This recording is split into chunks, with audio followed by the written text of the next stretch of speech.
Money FM 89.3, best of breakfast.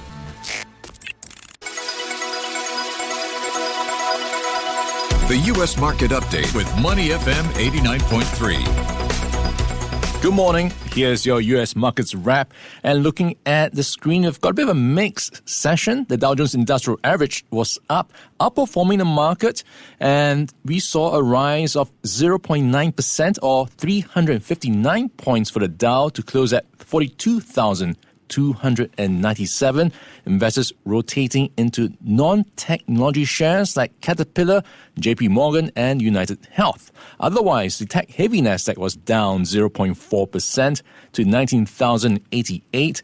The S&P 500 inched up 0.2% to 5,836. For more insights, we are joined by Michele Schneider. She is the Chief Strategist at MarketGauge Group. Michele, Happy New Year. How are you doing? I'm doing great, Ryan. Happy New Year to you. Well, at least happy sort of Western global New Year. I know we have Asian New Year coming up.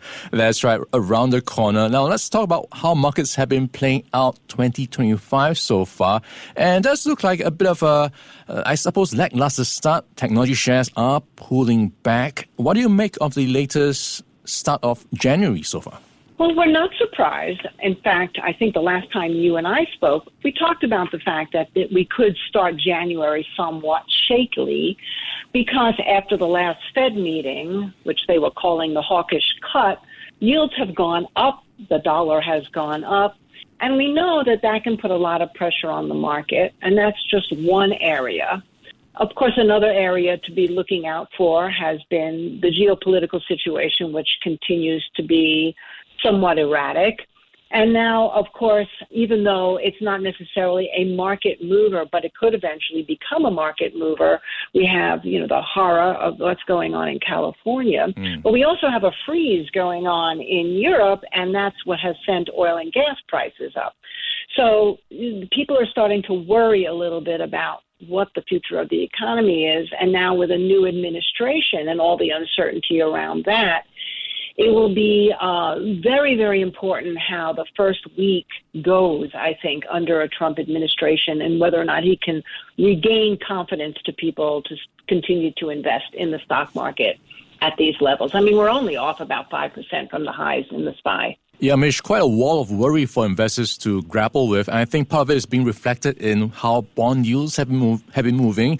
10-year yields nearing 4.8%. That seems to be the highest since October 2023.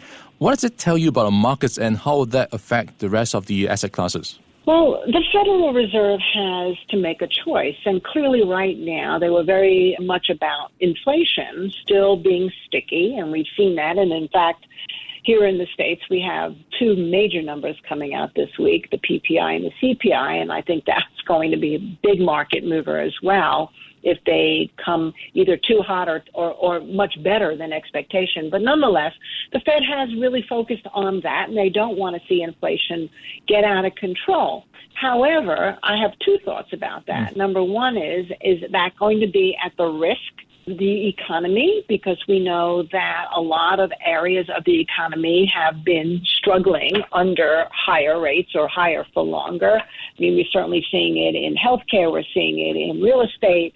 We're seeing it in the small caps and some of the manufacturing numbers. And yet the jobs market is giving them, the Fed, some kind of a comfort that the economy is still really strong, but we know that that could change.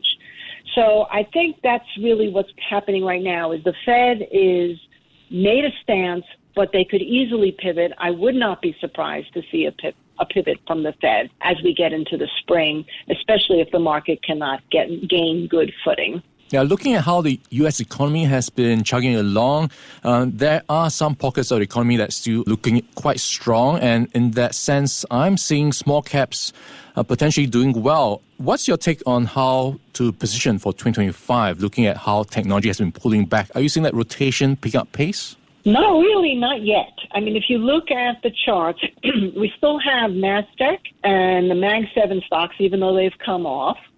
They're still holding up better than a great deal of stocks in the small caps.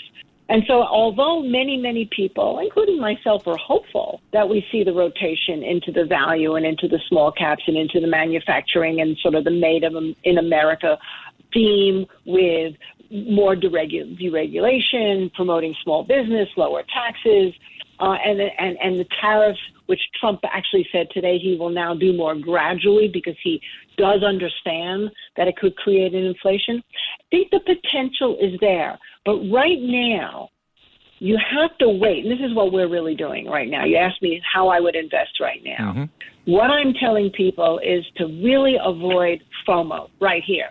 We held up today some critical support areas, and that's why the market surprisingly closed green. But that doesn't mean if it goes green, let's say, and the PPI, CPI numbers aren't too bad, and it goes green in the next couple of days.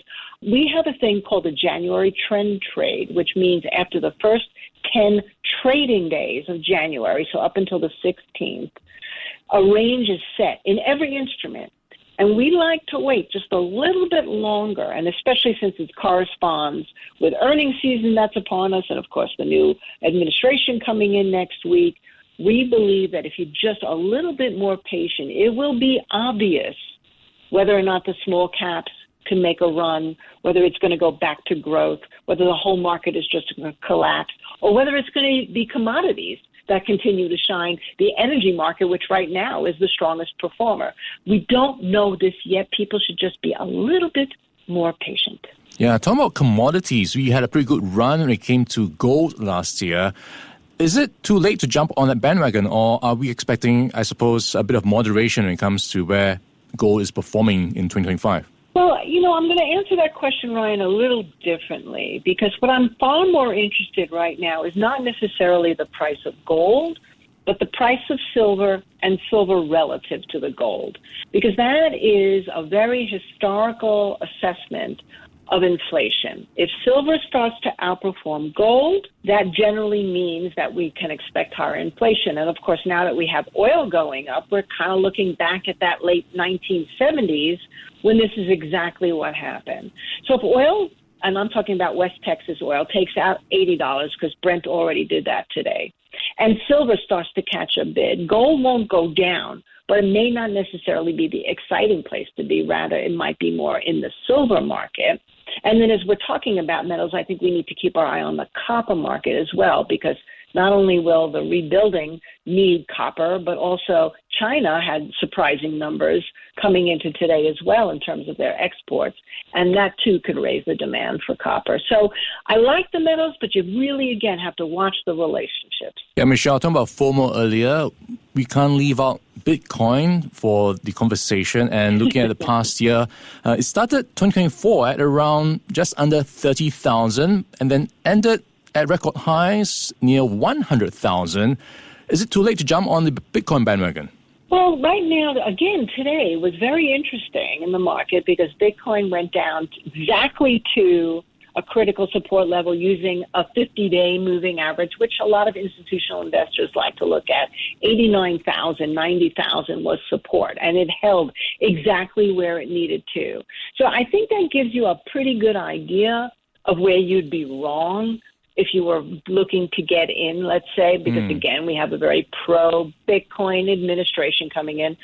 I'm actually also looking outside of actual Bitcoin into some of the alternative currencies. It's very controversial, but there are some other areas of the market that in terms of the altcoins that could actually outperform. And Ripple, XRP being one, there's a lot of talk and buzz about XRP. The CEO of the XRP Bank was on Fox Business last week talking about Bank of America using it.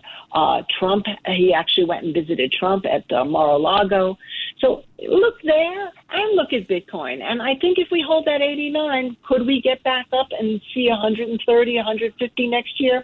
Absolutely. All right. Watching for 89. And to wrap things up, Mish, you mentioned institutional investors. They seem to be flocking to Israel to some extent. How attractive is it looking to you right now? So it's come down a little bit from the highs, but there was some talk today about a potential ceasefire. And again, here comes the Trump administration with a much more hardball stance in terms of the hostages and things like that. So we'll see. But I think the bigger point was considering how much war and how much money Israel has spent on armaments and missiles and things like that, that ETF has done very, very well. So clearly there is an area of investment in Israel outside of that is interesting. And Trump could be a very friendly president, as he's already suggested, to Israel, which means we're looking for mergers and acquisitions coming out of there, particularly in the technology space and the biotechnology space. Israel is very, very, very progressive and ahead of the curve in many areas of technology. All right, lots to look forward to in 2025 and help us to navigate the year ahead. We've got Michele Schneider, Chief Strategist for MarketGauge Group. Michele, thank you so much for your time and insights this morning. Thank you so much. All right, catch up with you again soon, Michele. Stay Money FM 89.3. Before acting on the information on Money FM, please consider if it's suitable for your own investment objectives, financial situation, and risk tolerance. To listen to more great interviews, download our podcasts at audio.sg or download the audio app. That's AWEDIO, audio at the App Store and Google Play.